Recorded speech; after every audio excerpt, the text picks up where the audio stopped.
आप सुन रहे हैं ज्योतिर्लिंग शिवमठ से शिव महापुराण का पाठ।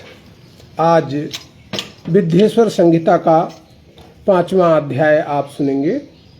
अभी कल आपने प्रातःकाल विद्येश्वर संहिता का 4था अध्याय सुना, जिसमें पाराशर मुनि के साथ में संवाद सनत कुमार जी का था। उसमें ये बताया गया कि सत्य केवल शिव है, शिव के अतिरिक्त सब कुछ असत्य है, इसीलिए सत्यम शिवम सुंदरम कहा जाता है। पूछा गया कि यदि कोई व्यक्ति जन्म से सुनने की स्थिति में नहीं है, अर्थात गूंगा है या बहरा है, शिवलिंग का रहस्य और महत्व।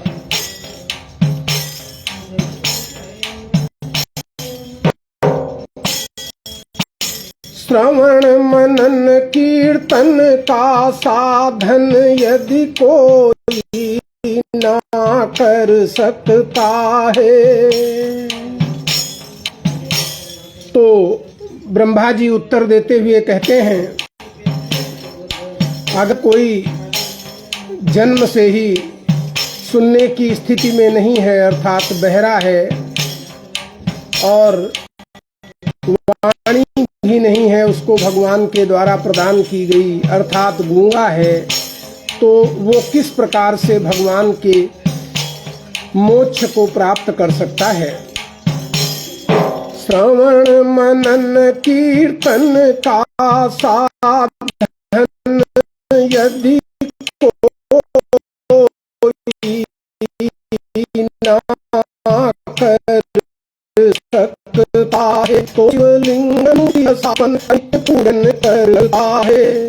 ऐसे लोगों के लिए ये व्यवस्था बनाई है कि वो शिवलिंग या शिव की मूर्ति की स्थापना कर उसका पूजन कर सकते हैं।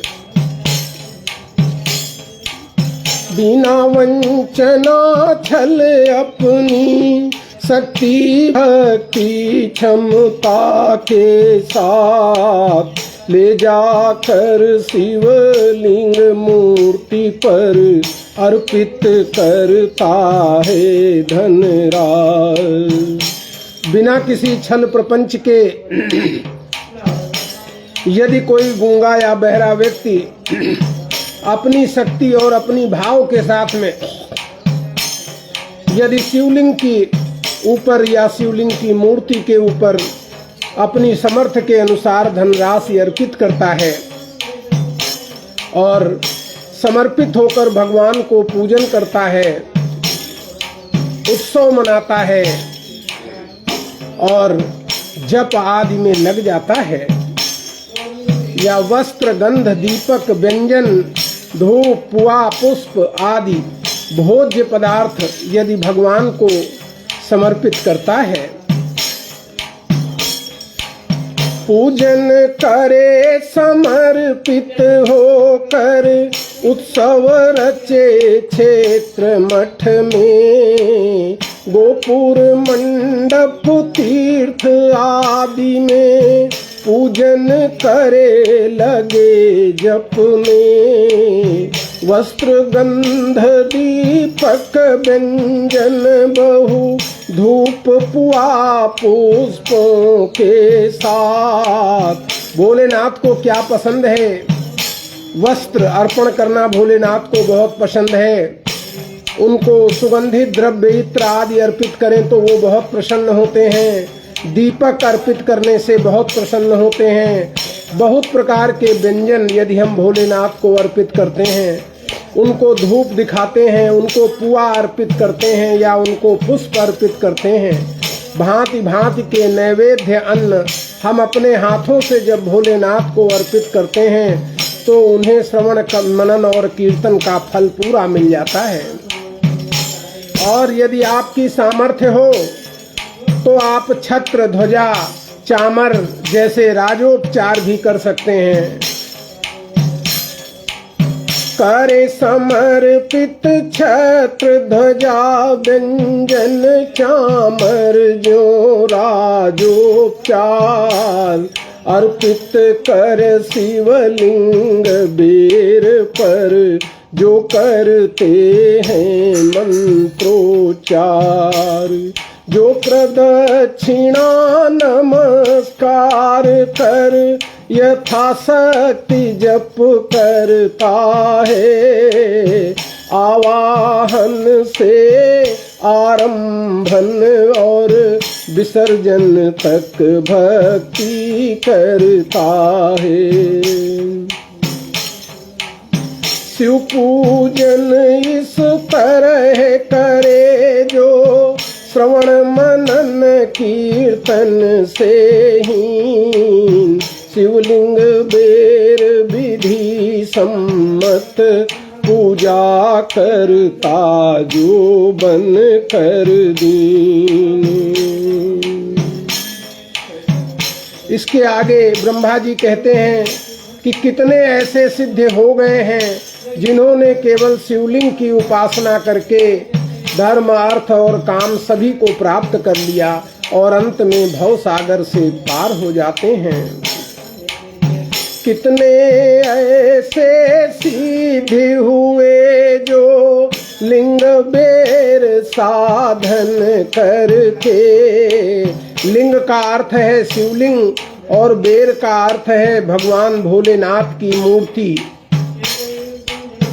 अर्थ धर्म कामना पूर्ण कर निश्चित जो भव सागर तरते।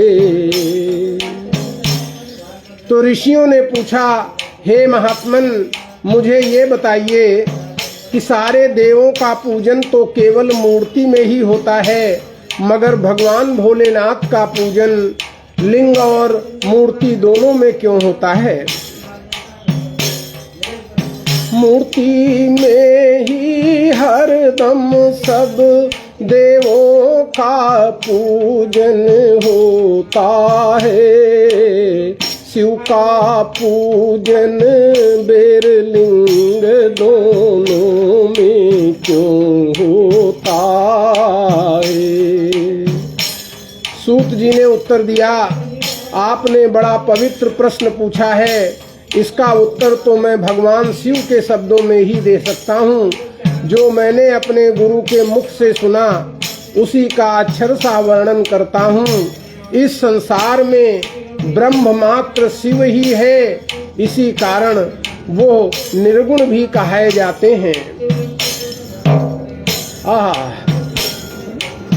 अद्भुत परम पवित्र प्रश्न ऋषिवर जो तुमने पूछा है, उसका उत्तर तो शिव के शब्दों में ही मैं कहता हूँ।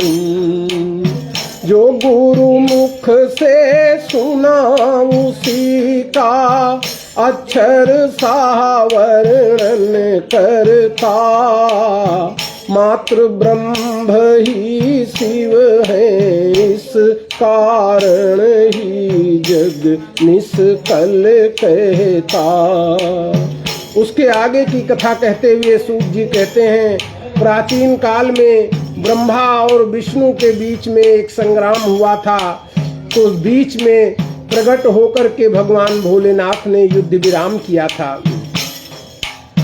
पूरा काल में ब्रह्मा विष्णु मध्य एक संग्राम हुआ, स्तंभ रूप में प्रगटे शिव तब जाकर युद्ध विराम हुआ। इस तरह से उन्होंने संसार को बचा लिया और शिवलिंग की महिमा भी दिखा दी। तब से ही जग में शिवलिंग का पूजन होना प्रारंभ हो गया। बचा लिया भूलोक इस तरह शिवलिंग महिमा दिखलाई, तब से जग में शिवलिंग पूजन शुरू हो गया सुखदाई। सूत जी इसके आगे भी कहते हैं, बाकी सभी देव साकार ही हैं, किंतु भगवान भोलेनाथ साकार और निराकार दोनों ही हैं। अन्य देव साकार किंतु निष्कल सकल उभय शिव होते, दोनों का ही पूजन होता, दोनों ही समर्थ होते।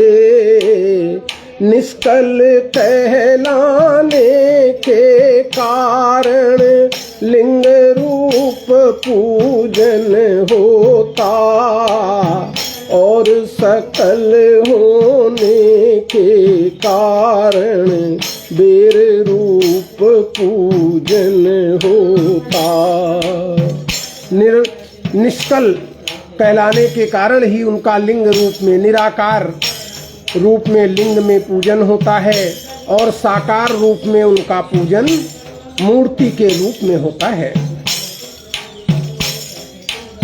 शिव से भिन्न देवता जो हैं ब्रह्म नहीं कहलाते हैं, इसीलिए वो लिंग रूप में पूजे ना जाते हैं। बाकी अन्य देवता क्योंकि ब्रह्म नहीं है, इसीलिए उनकी लिंग में पूजन संभव नहीं है। तो आज आपने शिवलिंग पूजन के महत्व के बारे में सुना। आप सुन रहे हैं ज्योतिर्लिंग शिव मठ लखनऊ से विद्येश्वर संहिता शिव महापुराण का 5वां अध्याय। कल आप सुनेंगे ब्रह्मा और विष्णु के मध्य जो संग्राम हुआ था उसका वर्णन। तो तब तक